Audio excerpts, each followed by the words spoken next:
បាទគោរពសួស្តីអ្នកទាំងអស់គ្នាជួបជាមួយខ្ញុំប្រពើម្ដងទៀតហើយថ្ងៃនេះដែរខ្ញុំចង់នាំអ្នកទាំងអស់គ្នាទៅមើលទស្សនវិជ្ជាទាំងមូលនៃកម្មវិធី Japan Mobility Show 2025 កម្មវិធីនេះដែរគឺគេធ្វើឡើងនៅរៀងរាល់មួយឆ្នាំម្ដងហើយកម្មវិធីនេះគឺផ្ដោតទៅលើសំខាន់លើបច្ចេកវិទ្យាថ្មីៗចុងក្រោយរបស់ប្រទេសជប៉ុនជាពិសេសគឺផ្ដោតទៅលើ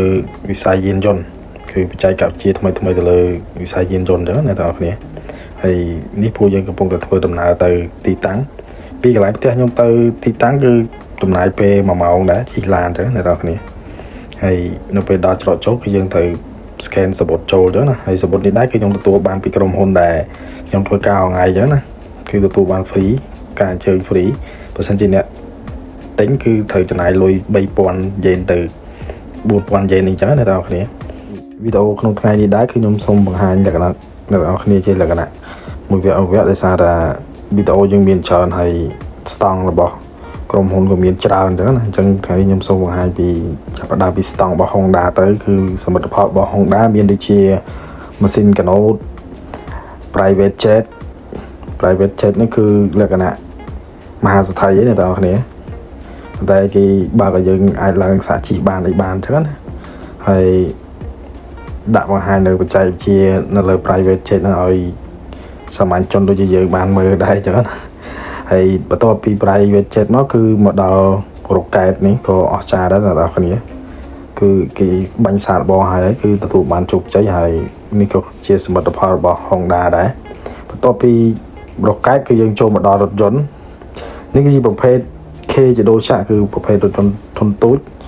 តែពេញនិយមបំផុតសម្រាប់នៅប្រទេសជប៉ុនរថយន្តប្រភេទនេះគឺគេចូលចិត្តជាតូចបែបហ្នឹងប៉ុន្តែវាជាសមិទ្ធផលចុងក្រោយហើយវាបច្ចេកវិទ្យាប្រភេទនៅបច្ចេកវិទ្យាទំនើបអញ្ចឹងណាអ្នកទាំងអស់គ្នាជាប្រភេទ K ជាប្រភេទរថយន្តតូចមែនតែបច្ចេកវិទ្យាវាទំនើបអញ្ចឹង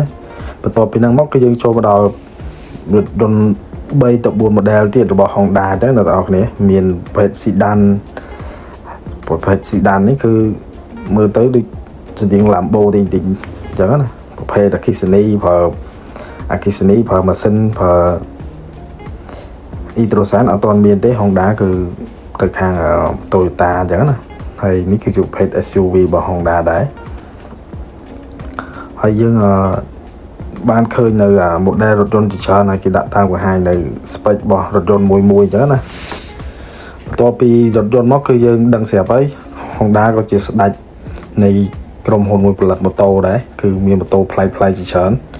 តែនៅក្នុងនោះខ្ញុំអត់ឃើញមានសង់ទ្រីមរបស់ខ្មែរយើងទេគឺមានតែប្រភេទប្រើ Akisani ប្រើម៉ាស៊ីនចំហាយក្នុងម៉ាស៊ីនសាំងហ្នឹងហើយរូបរាងប្លែកមែនតើខ្ញុំទៅតែឃើញថ្ងៃហ្នឹងដែរអញ្ចឹងណាប្រភេទ Honda នេះគឺធ្លាប់ឃើញអញ្ចឹងណាប្រភេទប្រើម៉ាស៊ីនណាតែពេលពូប្រើ Akisani យើងអត់ទាន់ដែរឃើញទៅតែឃើញនៅក្នុងកម្មវិធីហ្នឹង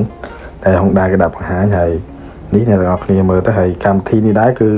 យើងនៅមានវគ្គបន្តទៀតវីដេអូណាគឺយើងនៅបន្តទៅវគ្គក្រោយគឺស្តង់របស់ក្រុមហ៊ុន Suzuki ម្ដង